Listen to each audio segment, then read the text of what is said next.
Jabatan tahun 2023, mata pelajaran Pendidikan Agama Katolik dan Budi Pekerti. Saya berasal dari LPTK STPKAT Santo Fransiskus Asisi Semarang. Saya akan melaksanakan tugas PPL 1 modul ajar 1 dengan materi tugas gereja Martiria. Bagaimana kabarnya hari ini? Luar biasa. Bagus sekali ya, luar biasa. Oke, hari ini ada yang tidak masuk? Hadir semua, bagus, sehat semua ya berarti? Ya, oke. Untuk mengawali pembelajaran hari ini, mari kita bersatu dalam doa. Silahkan, siapa yang mau memimpin doa? Saya, Bu. Silahkan Mas Adrianus. Mari teman-teman kita berdoa.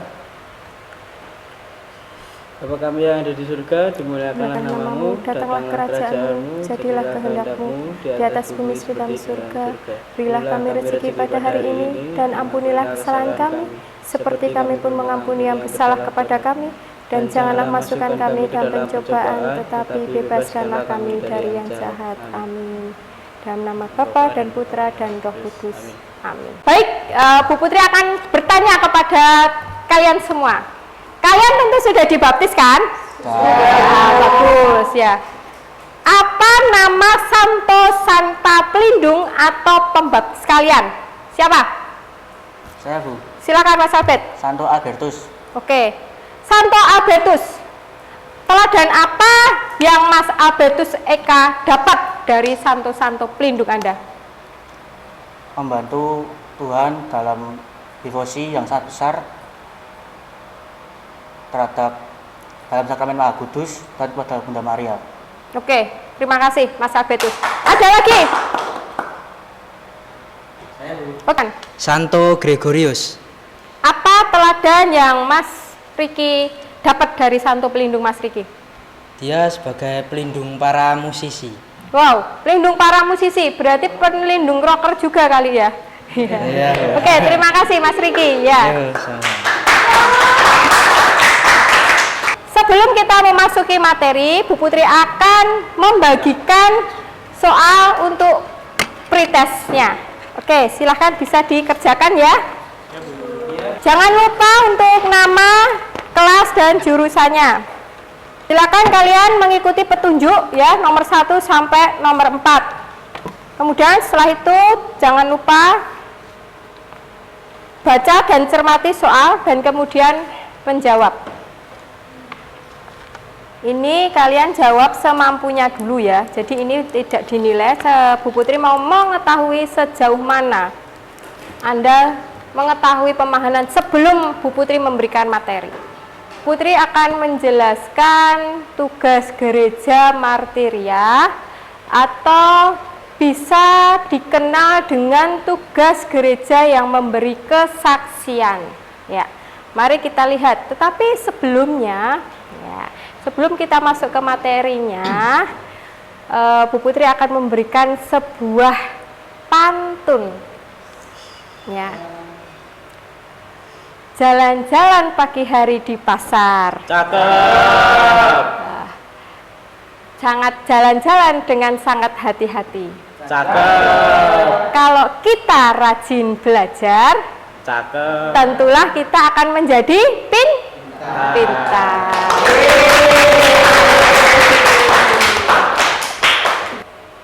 Tujuan pembelajaran pada pagi hari ini itu supaya kita bisa lebih mengenal apa tugas-tugas gereja yang bersaksi atau martiria, supaya kita sebagai murid-murid Tuhan itu bisa lebih bertanggung jawab, lebih menerapkan tugas kita sebagai martiria ya, untuk bisa dilaksanakan di kehidupan sehari-hari. Ya. Di sini martiria berasal dari bahasa Yunani, yaitu salah satu istilah yang dipakai gereja dalam melakukan aktivitas imannya sebagai tugas panggilan gereja, yaitu di dalam hal kesaksian iman. Kesaksian iman di sini yang dimaksud adalah pemberitaan Injil. Kata martiria sendiri sangat dekat dengan kata martir. Di dalam bahasa Arab disebut syahid. Istilah martir ini sekarang lebih sering digantikan dengan kata evangelisme. Maka untuk lebih lanjut kita akan melihat di slide berikutnya sini. Mari kita lihat untuk ketujuh martir yang paling terkenal di Alkitab. Ada banyak martir di Alkitab, baik di Perjanjian Lama maupun di Perjanjian Baru. Martir adalah orang yang mati demi imannya, demi membela kebenaran. Mereka adalah orang-orang yang demi membela kebenaran Tuhan rela memberikan nyawanya. Dan ternyata persembahan Kain tidak diterima oleh Tuhan, sedangkan persembahan Habel adiknya diterimanya. Alasan mengapa persembahan Kain ditolak karena persembahannya ditolak oleh Tuhan, maka Kain menjadi iri hati kepada Habel, dan di hadapan Tuhan Kain malah membunuh adiknya yang tidak bersalah. Ya, itu telah disaksikan ada 7 martir yang terkenal di Alkitab ya. Nah, sekarang kita akan melihat ke istilah martiria saat ini ya. Istilah martiria ini sekarang lebih digantikan dengan kata evangelisme ya. Yang mana evangelisme ini berarti penyebaran Injil Kristen atau praktik penyampaian informasi mengenai doktrin suatu kepercayaan Kristen kepada orang lain. Martiria atau sering juga diartikan sebagai orang yang melihat atau mengetahui suatu kejadian. Hal ini merujuk kepada pribadi seorang yang mengetahui atau mengalami suatu peristiwa dan mampu memberikan keterangan yang benar. Siapa? Siapa dia? Iya, Yesus. Yesus adalah saksi yang memberikan berita tentang rencana Allah Bapa untuk menyelamatkan manusia ya. Ini di dalam Wahyu 3 ayat 1. Dialah saksi yang setia dan benar. Di depan Pilatus, Yesus mengakui bahwa dialah raja, namun kerajaannya bukan dari dunia ini. Dia lahir dan datang ke dalam dunia untuk memberikan kesaksian tentang apa yang dilihat dan didengarnya di hadirat Bapanya. Para rasul dipanggil Yesus untuk menjadi saksinya, dimulai dari Yerusalem, Yudea, dan Samaria, bahkan sampai ke ujung bumi. Gereja dipanggil untuk memberikan kesaksian ini berdasarkan Konsili Vatikan II, di mana gereja dipanggil untuk memberikan kesaksian di seluruh dunia, mewartakan Injil kepada semua orang, dan gereja memberikan kesaksian secara profesional melalui kehadirannya dan fungsinya sebagai garam dan terang dunia. Jadi bisa dijelaskan agar kita memanggil dan memperbaharui semua orang untuk masuk ke dalam satu keluarga, yaitu keluarga umat Allah. Ada 2 makna kesaksian sebenarnya di sini. Ini yang pertama adalah kesaksian ke dalam ya. Kesaksian ke dalam ini bermakna memberitakan Injil untuk membimbing mendewasakan gereja dan warganya agar diperlengkapi dengan setiap perbuatan yang baik. Ini bisa dilihat di dalam 2 Timotius 3 ayat 15 sampai 17. Coba nanti bisa dibuka Alkitabnya. Sedangkan makna kesaksian keluar ini yang dimaksudkan adalah memberitakan Injil untuk semua orang dan kepada segala makhluk dalam segala aspek kehidupannya sebagai nabi. Bisa kalian temukan di Matius 5 ayat 13 sampai 14. Dibuka ya, coba dibuka. Bisa di e-Katolik atau di HP kalian di searching Google. Sedangkan di dalam dokumen gereja yaitu Lumen Gentium 1, gereja hadir bagi semua orang dan bangsa lengkap dengan tantangan realita ya, jangan lupa kita menghadapi tantangan realita, Maka baik melalui teladan hidup, yaitu bisa dimaksudkan kesaksian hidup maupun pewartaannya, dengan segala sakramen-sakramennya serta daya-daya rahmat surgawi, sehingga Tuhan mengantarkan semua orang dan bangsa kepada iman, keebsaan dan kebebasan dan damai Kristus.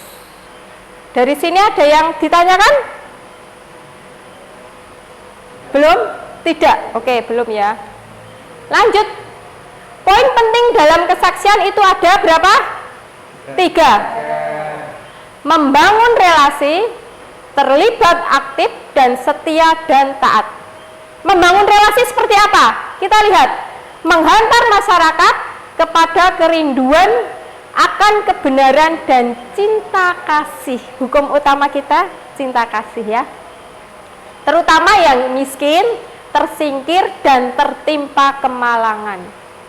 2 adalah terlibat aktif. Kita mau terlibat aktif, jadi kita bisa membaktikan diri secara tepat dalam bidang-bidang kemasyarakatan, kemudian pendidikan, terkhusus anak-anak dan kaum muda seperti kalian ya, untuk memerangi kebodohan dan menciptakan kondisi hidup yang lebih baik.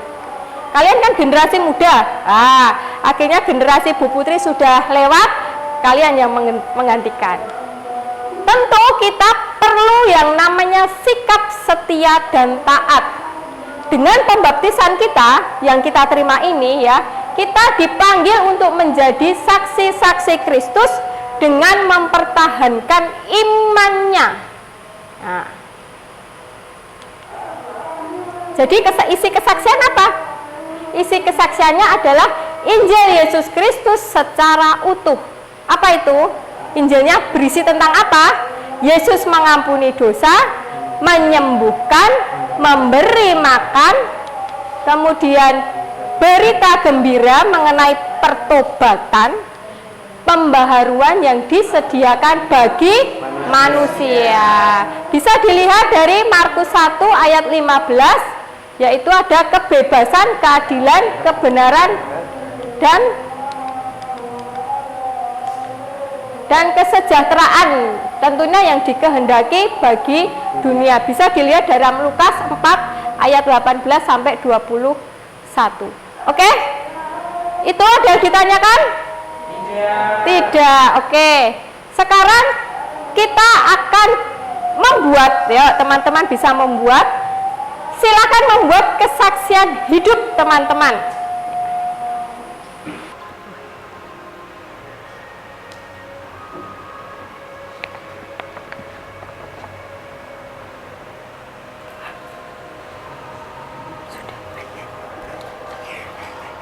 Sudah selesai?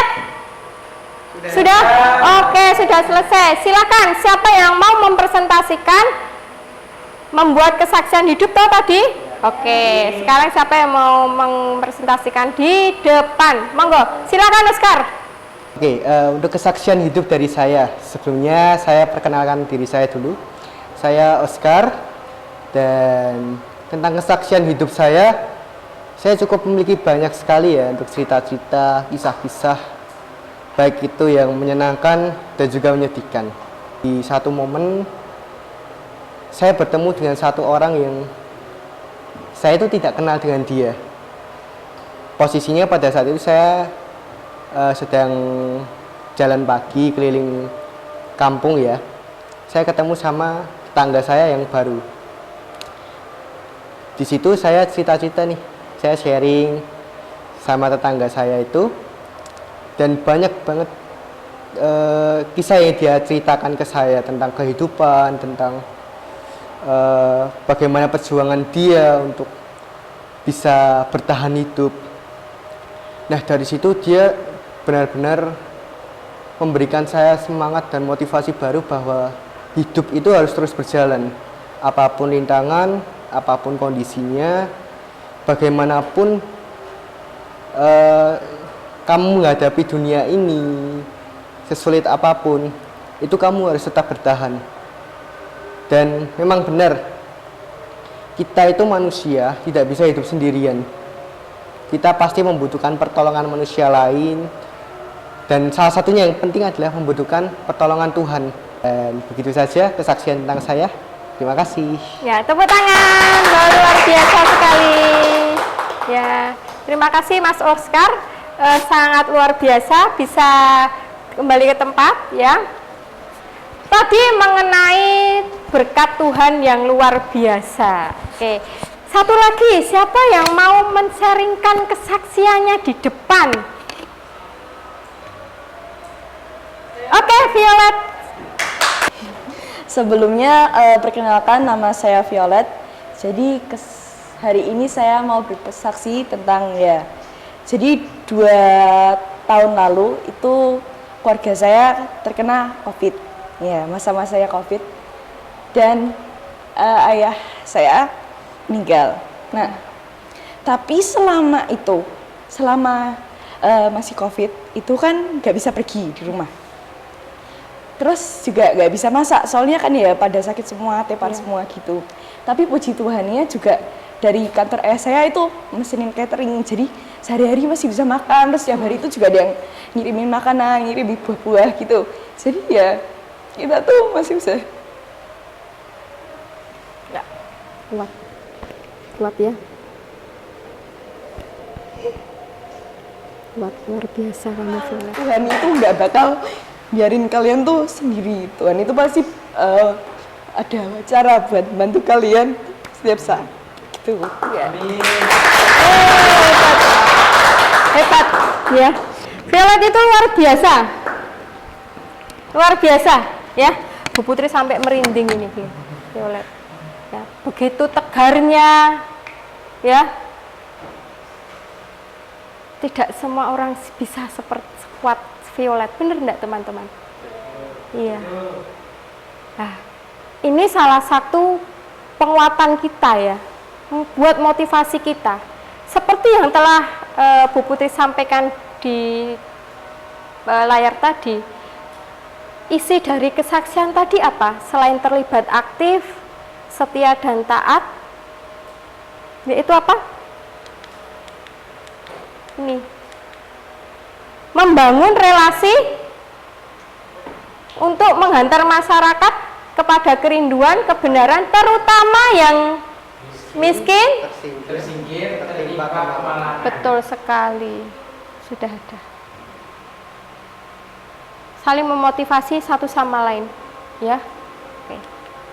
Lanjut lagi. Nah, di penghujung pembelajaran kali ini, apakah teman-teman mengalami kesulitan untuk memahami materi ini? Tidak. Oke, aman. Adakah poin penting yang teman-teman dapat dari materi ini? Ya, Petrus? Nah, poin penting yang saya dapatkan dari materi ini, Bu, yaitu kita tuh harus bisa menjalin relasi yang baik itu sama Tuhan maupun sesama. Kita juga harus menjadi umat yang setia dan taat, serta mau berperan aktif dalam segala hal.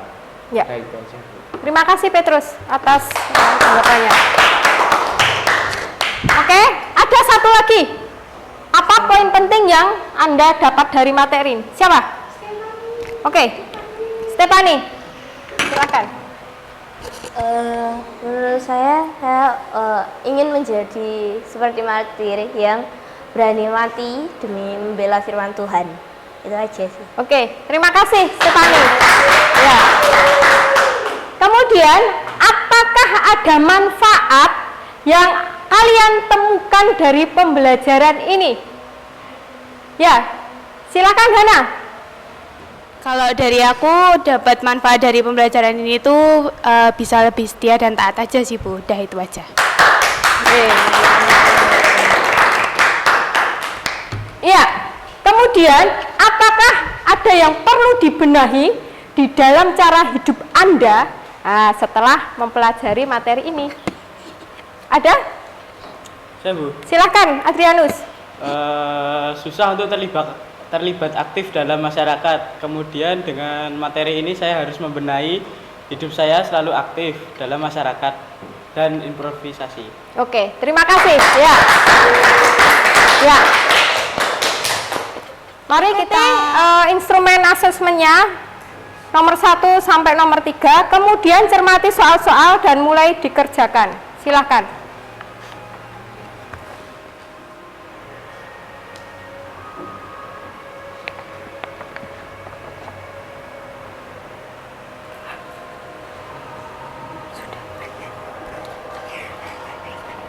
Mari kita untuk penutup hari ini kita akan menyanyikan lagu bersama-sama ya. Ini bersama-sama.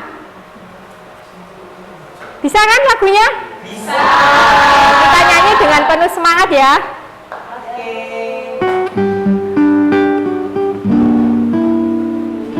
Untuk melayani Tuhan, jangan sia-siakan waktu yang Tuhan beri. Hidup ini harus jadi berkat. Oh Tuhan, pakailah hidupku selagi aku masih kuat. Bila saatnya nanti ku tak berdaya lagi, hidup ini sudah jadi berkat. Hidup ini adalah kesempatan. Hidup ini untuk melayani Tuhan. Jangan sia-siakan waktu yang Tuhan beri. Hidup ini harus jadi berkat. Oh Tuhan, pakailah hidupku selagi aku masih kuat. Bila saatnya nanti ku tak berdaya lagi, hidup ini sudah jadi berkat. Oh Tuhan, pakailah hidupku selagi aku masih kuat. Bila saatnya nanti ku tak berdaya lagi, hidup ini sudah jadi berkat. Bila saatnya nanti ku tak berdaya lagi, hidup ini sudah jadi berkat. Terima kasih, indah sekali ya. Oke, ya. Untuk pertemuan kali ini kita sudahi ya. Semoga tetap sehat selalu ya. Kita tutup dalam doa dulu. Siapa yang mimpin doa pada sore hari ini? Oke, silakan Mas Diki pimpin doa. Mari teman-teman kita berdoa. Dalam nama Bapa. Salam Maria penuh rahmat Tuhan sertamu, Terpujilah engkau di antara wanita, terpujilah kau Tuhan Yesus. Santa Maria Bunda Allah, doakanlah kami yang berdosa ini sekarang dan waktu kami mati. Amin. Ya. Terima kasih atas atensi kalian semua ya. Terima kasih, saya cukupkan hari ini. Selamat pagi. Pagi Bu. Hidup ini adalah kesempatan. Hidup ini untuk melayani Tuhan.